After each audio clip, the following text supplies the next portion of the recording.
Recording चालू कर दो। हो गई सर। प्रश्नावली 8.2 प्रश्नावली 8.2 इसमें क्वेश्चन नंबर 2 है। प्रश्न नंबर 2 है कि यदि cot थीटा इक्वल टू 21/20 हो तो sine theta into cos theta का मान ज्ञात कीजिए। मतलब हमको sine theta cross cos theta का मान ज्ञात करना है। हल हम यहाँ से चालू करेंगे। दिया हुआ है, जो चीज़ दिया उसको पहले लिख लेते हैं। Cot theta equal to 21/20।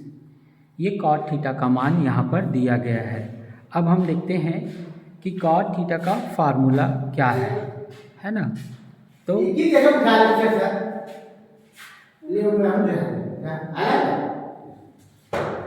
Cot theta का मान 21/20 है।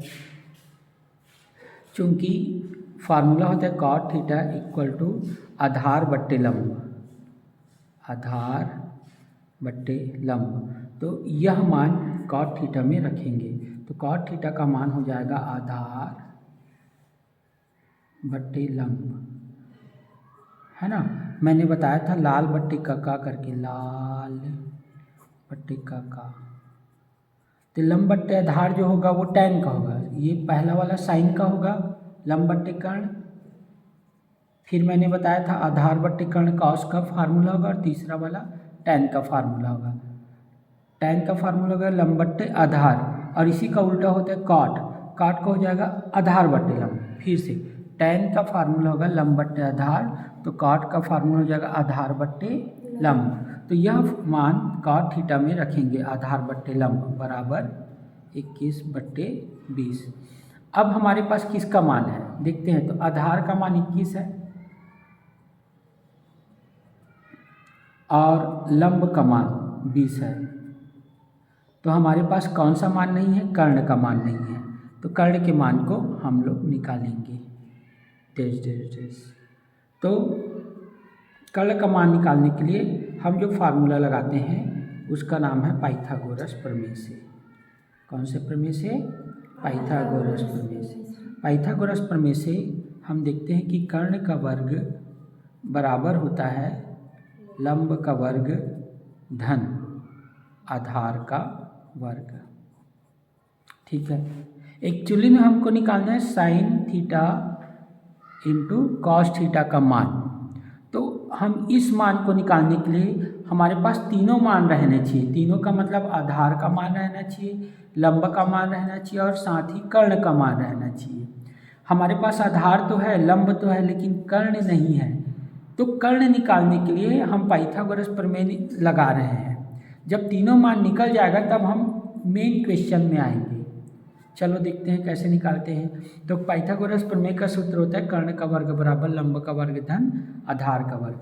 तो कर्ण का वर्ग यही तो निकालना है, बराबर लंब हो जाएगा यहाँ पर 20 का वर्ग, लंब का मान 20 रखेंगे, वर्ग अपनी जगह, धन की जगह धन, आधार तो आधार रखेंगे 21 का वर्ग।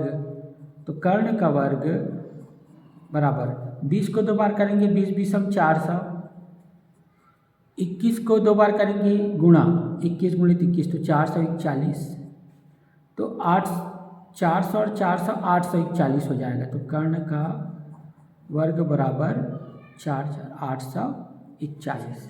तो वर्ग हटाएंगे तो इसमें क्या लगेगा, वर्गमूल लगेगा। कर्ण बराबर वर्ग हटाएंगे तो इधर क्या लग जाएगा, वर्गमूल। 841 का वर्गमूल।